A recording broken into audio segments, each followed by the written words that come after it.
Hi, guys and ladies, welcome back to another exciting episode. This is the episode number 36 of our podcast.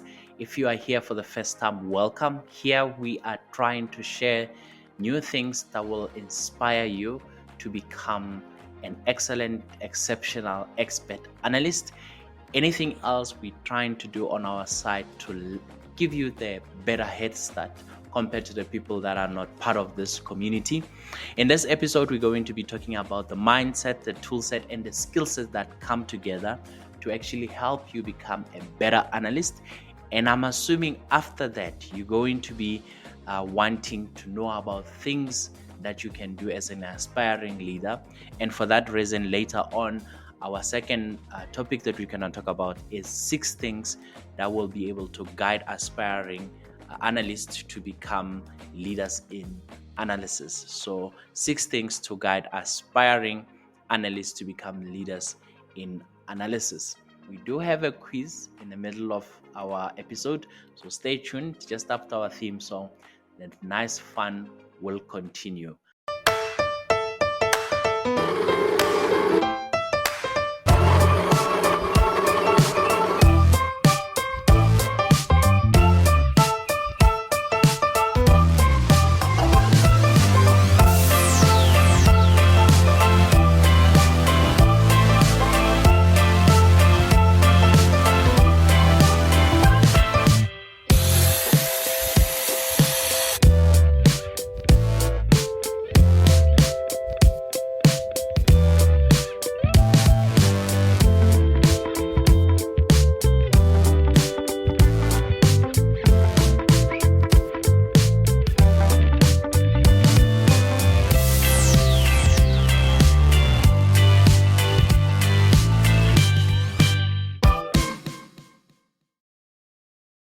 Thank you once again for tuning into our episodes and being here with us. For those that are here for the first time, let me reintroduce myself. My name is Disema. I have about 20 years of experience in analysis, finance, strategy, operation, you name it. I've been an analyst in that space, in banking, and I've played around, moved around different clusters and different departments, and I've come together and I want to bring all of that knowledge that I have, not just in banking, but also from any of my 7 university qualifications, of which 3 of those are from 3 of the best business schools in South Africa, which is Henley Business School, Gibbs, and University of Cape Town Graduate School of Business.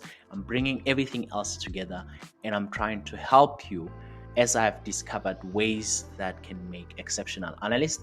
It has nothing to do with how fast the tools could be or how much extra education can you get. If you don't have the mindset, you don't have the tool sets, and you don't have the skill set, it becomes difficult for you to become a better analyst. Hence why our topic for today has to do with the mindset, the skill set, and the tool set for becoming a better analyst. Let's start with the first one, looking at the mindset. I have 3 things that we can look at when we're talking about the mindset. The first one is analytical skills. Second one is continuous learning. And the third one is domain knowledge. Let's look at the first one, which is analytical skills. Analytical skills are quite important, especially for us to know what to do when we get the data, whether we're going to be looking at X or B.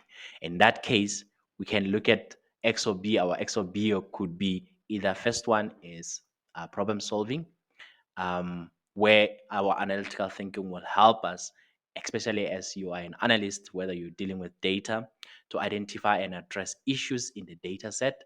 Such issues could be things like missing values or things like outliers or inconsistencies, whatever inconsistencies that are there. Immediately when you have these analytical skills, especially channeling them on problem solving or problem identification, you'll be able to see that, oh, okay, there are problems with my data set.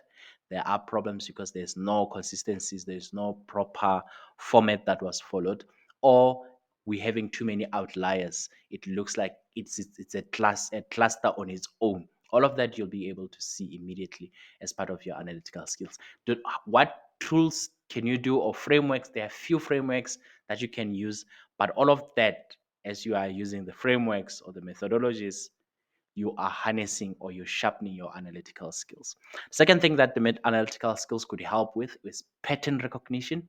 So if you don't know patterns and you cannot see whether it becomes a trend or a decline or a cycle or a phase, you'll be able to identify that. And the ability to recognize patterns and trends in data, it helps us in determining the most appropriate method and data transformation that we can use for our analysis. And pattern recognition is quite important because immediately as you do your line graph and you can see that, okay, I'm having an increase or a decrease, or am I having a cyclical, it goes up and down every time, then you would know which tool, framework, methodology to use in this case so that you can start with your analysis appropriately. Those are There's a lot of things that we can come up with in analytical skills, but as far as I'm concerned, problem solving, very important, pattern recognition, also important. And if you can master those two, can master the art of problem solving, identifying missing values, identifying outliers, identifying inconsistencies, you will be in a good space just with those two. The second component that we look at under mindset is continuous learning. Yes, you guessed it right. Keeping up to date with what's happening. So keeping up to date with what's happening does not necessarily mean that we have to go and look at the new techniques, the new tools that are out there. For instance, I saw Professor Tsilisi Marwala in his book about AI. He says back when he was studying AI in the 90s, they didn't have as much data. So they were struggling to find, data that's a lot because e-commerce, I don't know, it was in the height of e-commerce, but not much data was being collected at the time. So he said when he ran his models, free to access big data was a problem. So his AI models, we were struggling to actually let the machine learn from this data because the data was not coming in as frequent or it was not changing. It was just static data. So you can imagine having to do sentimental analysis, which is uh, the the big data or the data science algorithm that's been used on ever-changing data like tweets, Facebook, comments, all of that. In the 90s, you are unable to do sentimental analysis because you don't have streams of data coming through. So what I'm saying is some of the algorithm or some of the methodologies that was discovered probably in the 70s starts to become relevant now as we go along, as we start to have more data, as we start to have more people being logged on. So when you are staying up to date, you're actually looking out for the ones that are now becoming relevant for us to work on.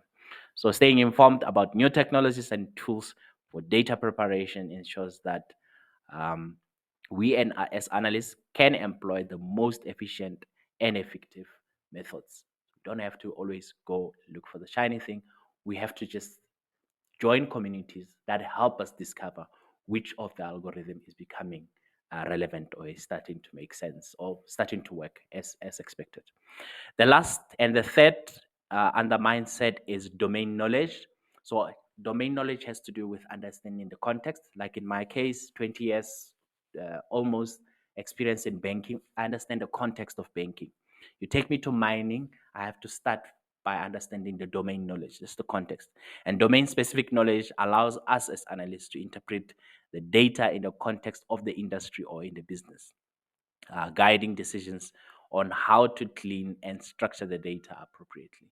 Because if you don't know the the you know the area that you're dealing with, I might be bringing a banking measure into mining, and that's not gonna work out quite nicely. I'm busy trying to say client acquisitions, and you go into mining. Maybe client acquisition is not the big issue. The issue might be how much tons are we converting per day, not how many new clients are we selling to.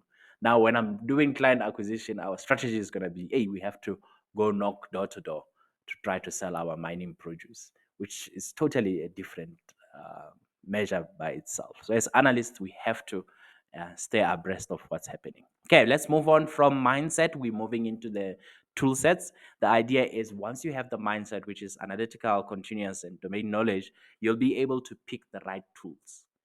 And this is where technical skills come into play. So when we're looking at technical skills, we're looking at programming language, we're looking at data manipulation, and we're looking at data management. Those will be the things that will help you do the hardcore technical, um, technical skills or technical things coming from your tool set. So if we think about somebody else who's going to do handiwork, they always have their tool sets or their tool belt, and they are putting stuff in there. This is where it comes in. And I always mention to the analysts that I'm mentoring that don't just go and put tools in your tool belt. You need to put the appropriate tools that are needed for the job that you're going to do. Somebody asked me to come put on a picture on the wall. I don't have to bring in, the whole truck that's going to demolish the house. So in this case, we're talking about programming languages. We talk about the proficiencies in languages like Python, R, and my personal favorite, SQL, becomes essential for data manipulation and transformation of whatever task that we have at hand. Um, the other thing that we have to look at is data manipulation, where knowledge of libraries, maybe it's Panda in Python, and then there's the other one that's called deployer in R. It can enable us as analysts to clean the data, to filter the data, and transform whatever raw data into usable format. Also, to that, we're looking at data management, which is where understanding SQL becomes much more vital in querying, extracting data from relational databases, which is often a part of the data preparation process. So that becomes quite useful. If you don't spend time on the mindset, you might be picking up the wrong tools. So before we go, as most people do, before you go and you go learn a tool, please, please, please, please join our mentoring, our analyst mentoring group. It's for now, there are scholarships in there. We can do it at no cost to you, but please join. We spend a lot of time on the mindset that's needed before we even recommend that you go learn a new tool. The last part of the between mindset tool set is the skill set. So when we're looking at the skill set, this is where we're looking at what can you do to actually show that now you are better or you're proficient in whatever you are doing. We're looking at communication skills. We're looking at hands-on experience. The first one on hands-on experience, we want to look at your practical application. This is where experience that's gained from working with real-world data sets provides insights into common knowledge and best practices for data preparation. And we also, when talking about hands-on experience, we're talking about tool proficiency, where hands-on experience with data manipulation tools and libraries enhances efficiencies and effectiveness in preparing data for analysis. I realize that not everybody could be hired at the same time, but there are wonderful tools and websites online that can help you with knowing what does it look like to actually be in a certain position. I think it's called Forger. I might be saying it incorrectly. If you go to www.theforage, is it Forage? THEFORAGE.com, theforage.com. You will be able to go in and then pick whatever whatever thing that you want to learn, whether you want to become a data analyst, visualization specialist. You can pick one, enroll in it for free, and then it might take 4, 5, 6 hours, maybe 8 hours. Dedicate a day, and then you will learn how is it like to be that person and the type of request that you will get from doing that type of job. So this is more for technical jobs like data analysis, whatever analysis that you might be looking at, visualization. If you want to learn those, I would highly recommend that website. So what we just explained is how everything else comes together. We talked about technical skills for data, which could be used for data manipulation. We spoke about analytical skills, which are for problem solving.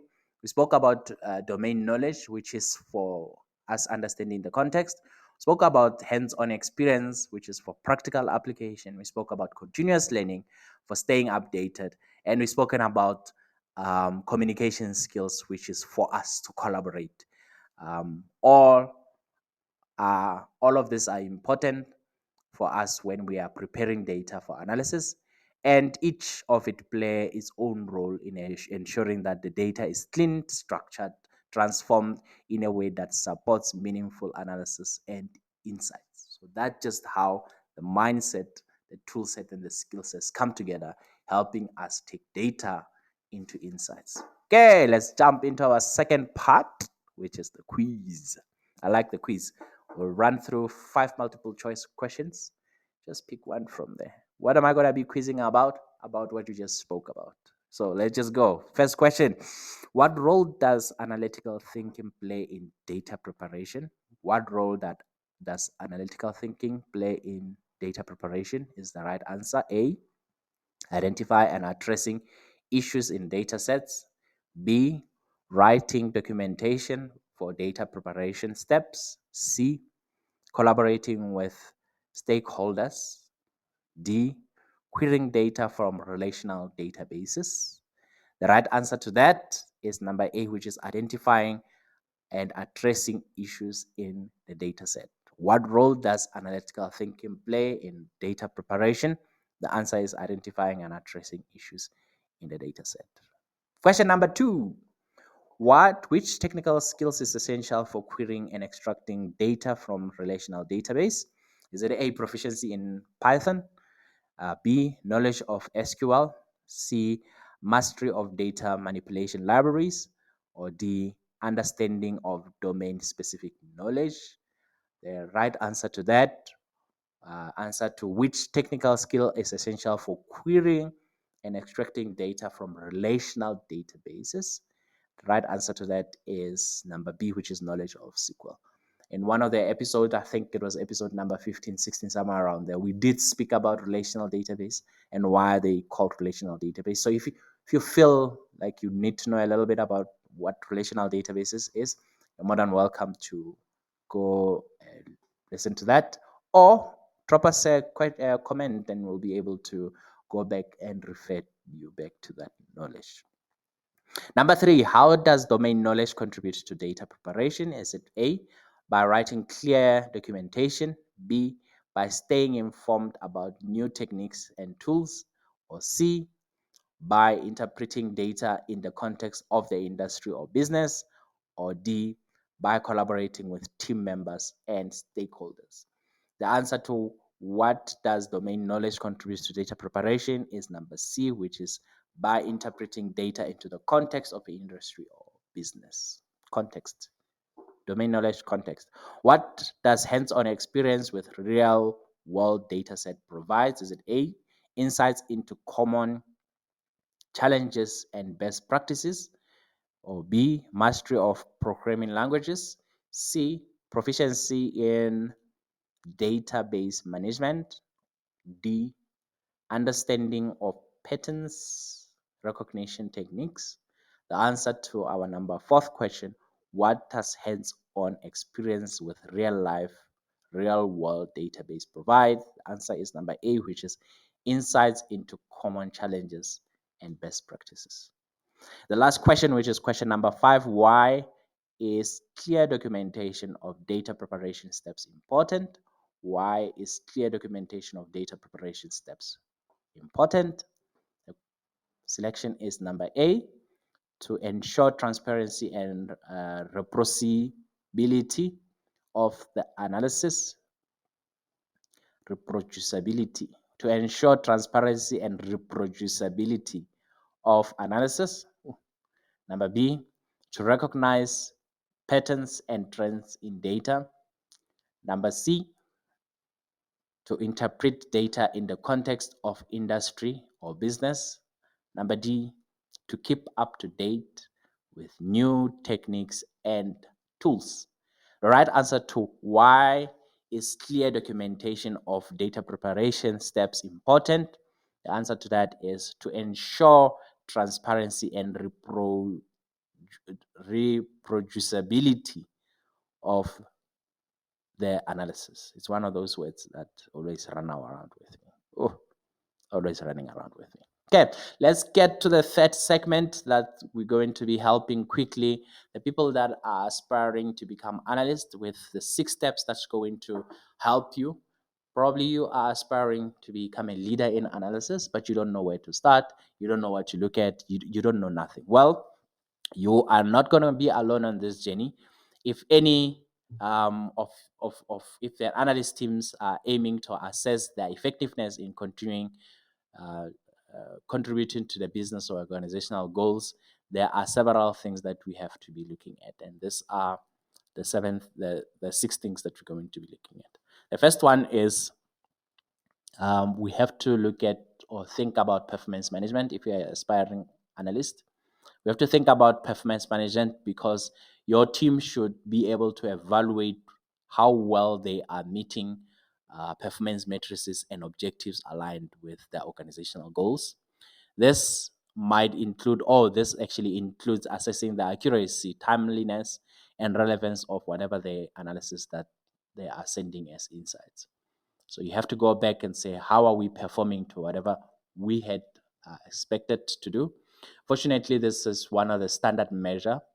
But if you can try to not just do it once in every 3 months or once in every 6 months or once every year, if you can try to do it, do performance analysis quite regularly, because regular performance reviews and feedback sessions can help identify areas for improvement and ensure alignment with business priorities.